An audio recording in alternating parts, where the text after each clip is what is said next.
आइए न्याय दर्शन से थोड़ा सा स्वाध्याय करते हैं। महर्षि गौतम जी का ग्रंथ है न्याय दर्शन, और इस पर हम स्वामी आचार्य उदयवीर जी का भाष्य पढ़ रहे हैं। आज अनुमान के संबंध में इसमें बताया है कि अनुमान के 5 अवयव हैं। अनुमान के 5 अवयव हैं। अवयव मतलब गुरुजी?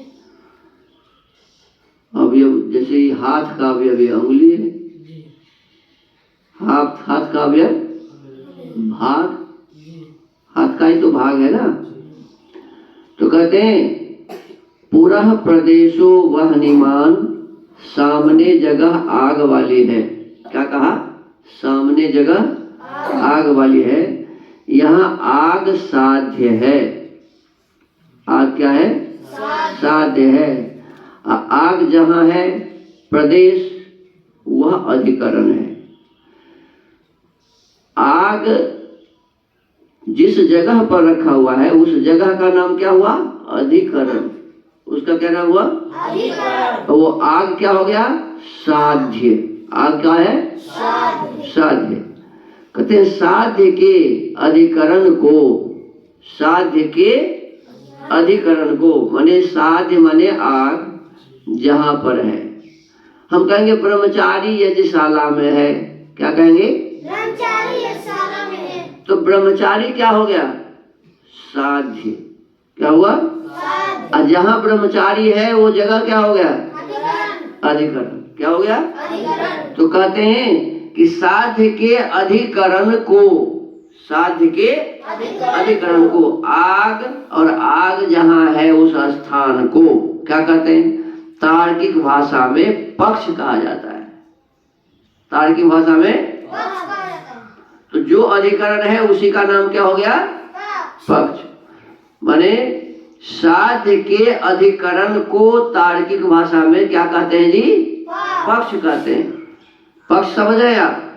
समझे पक्ष की नहीं समझे? जैसे ब्रह्मचारी यज्ञशाला में है तो पक्ष क्या हुआ?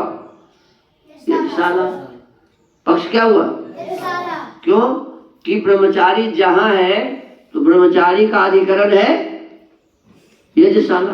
तो यज्ञशाला क्या हो गया? पक्ष हो गया। कहते हैं कि साध्य के अधिकरण को तार्किक भाषा में पक्ष कहा जाता है। प्रस्तुत शास्त्र की प्रणाली से अनुमान के 5 अवयवों में यह प्रतिज्ञा वाक्य है।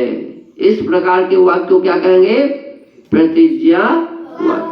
ब्रह्मचारी यज्ञशाला में है, आग घर में है या आग दरवाजे पर है, गाय गौशाला में है। बात समझ में आए? तो इस प्रकार के वाक्य को कहेंगे प्रतिज्ञा। क्या कहेंगे? तो अनुमान प्रमाण का एक भाग हो गया क्या? प्रतिज्ञा। एक अवयव क्या हो गया?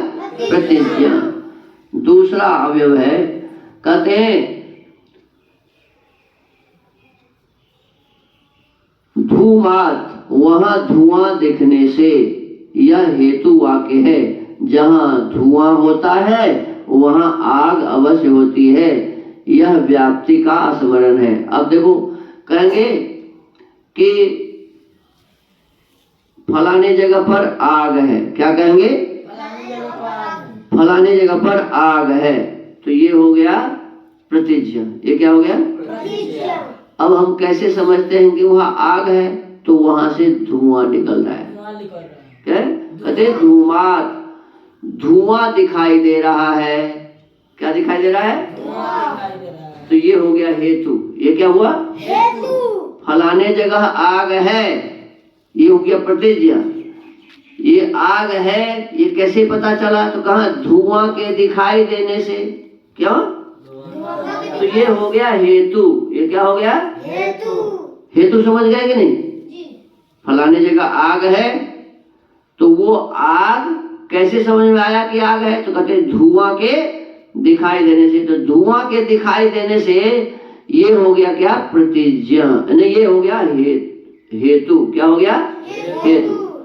प्रतिज्ञा तो ये हो गया कि फलाने जगह आग है, और हेतु क्या हो गया कि धुआं दिखाई दे रहा है, इसीलिए वहां आग है।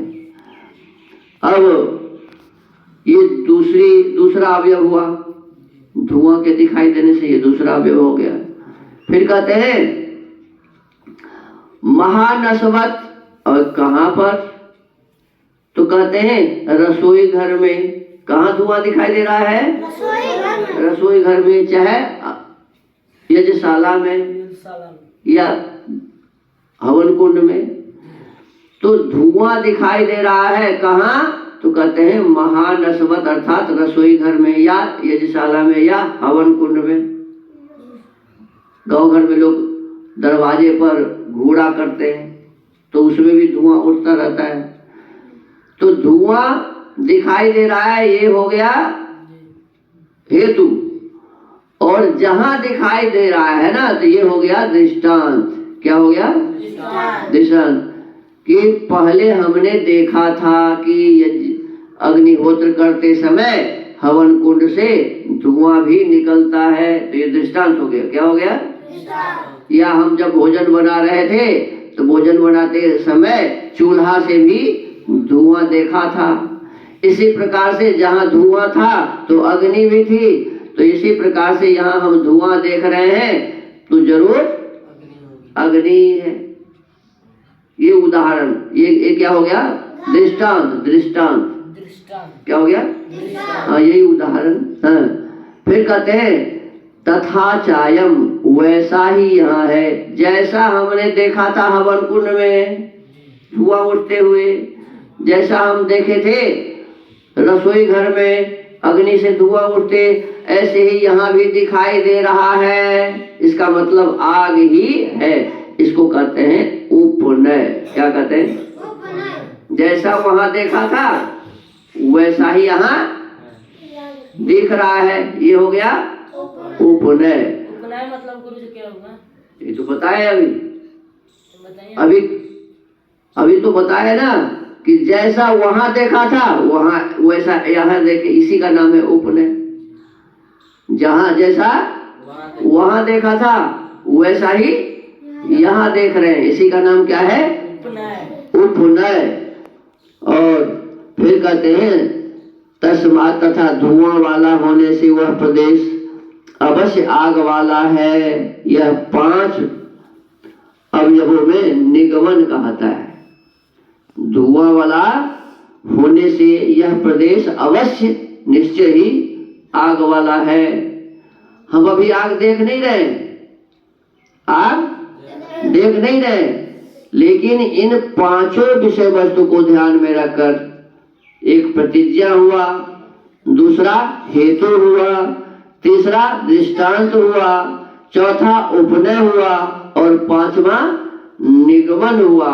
तो इस 5 प्रकार से हमने निश्चय किया कि यहाँ पर निश्चित रूप से आग है। तो इस हिसाब से ये अनुमान प्रमाण को स्थापित किया जाता है। तो आज स्वाध्याय के क्रम को यही विराम देते हैं। ओम।